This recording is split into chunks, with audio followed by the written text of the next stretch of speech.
សួស្តីបងប្អូនទាំងអស់គ្នាសូមស្វាគមន៍មកកាន់ Channel SN New Home ថ្ងៃនេះដែរខ្ញុំមានម៉ូដផ្ទះថ្មីមួយទៀតហើយដែលចង់មកបង្ហាញបងប្អូនទាំងអស់គ្នាចំពោះផ្ទះនេះដែរគឺមានទំហំ7ម៉ែត្រកៅគុណឲ្យ13ម៉ែត្របើគិតទាំងវេរ៉ង់ដាខាងមុខគឺ15ម៉ែត្រកម្ពស់ពីដីមកបាតការ៉ូគឺមានកម្ពស់7តឹកចំពោះដំបូលយើងប្រើជាដំបូលប្រភេទដំបូលក្បឿងស៊ីម៉ង់ต์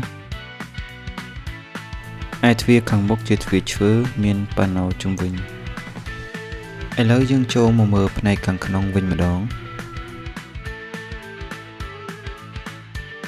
ចំពោះជញ្ជាំងយើងប្រើជញ្ជាំងឥដ្ឋ20ព័ទ្ធជុំវិញនិងខណ្ឌបន្ទប់ដោយឥដ្ឋ10ផ្នែកខាងក្នុងនេះដែរយើងមានបន្ទប់ទទួលភ្ញៀវមួយដែលមានទំហំ5ម៉ែត្រកៅគុណឲ្យ7ម៉ែត្រកន្លះចំពោះបន្ទប់គេងយើងមានបន្ទប់គេងចំនួន3បន្ទប់មេគ្រួសារ1និងបន្ទប់សមាជិកគ្រួសារ2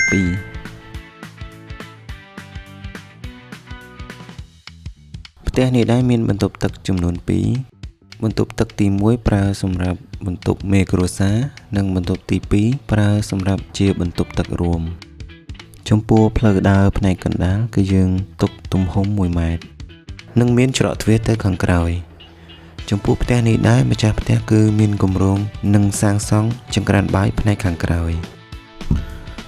យើងត្រឡប់ទៅមើលផ្នែកខាងមុខវិញវេរ៉ង់ដាយើងយកទំហំ2ម៉ែត្រគុណនឹង3ម៉ែត្រទំហំផ្ទះប៉ុណ្នេះគឺសមល្មមសម្រាប់គ្រួសារដែលមានសមាជិក4ទៅ5នាក់ចំពោះតម្លៃវិញផ្ទះនេះដែរគឺមានតម្លៃ$35,000តម្លៃនេះគឺជាតម្លៃកាន់សល់ចូលនៅហើយបើសិនជាបងប្អូនមានចំណាប់អារម្មណ៍ចង់សាងសង់គេហដ្ឋានអាចទំនាក់ទំនងមកក្រុមការងារ SN New Home យើងខ្ញុំបានតាមរយៈលេខទូរស័ព្ទខាងក្រោមបាទវីដេអូនេះមានតែត្រឹមប៉ុណ្ណេះទេហើយសូមអរគុណបងប្អូនដែលបានចូលទស្សនាវីដេអូនេះសូមបងប្អូនជួយ like និងជួយ subscribe Channel ខ្ញុំបាទផងបាទសូមអរគុណសូមជម្រាបលា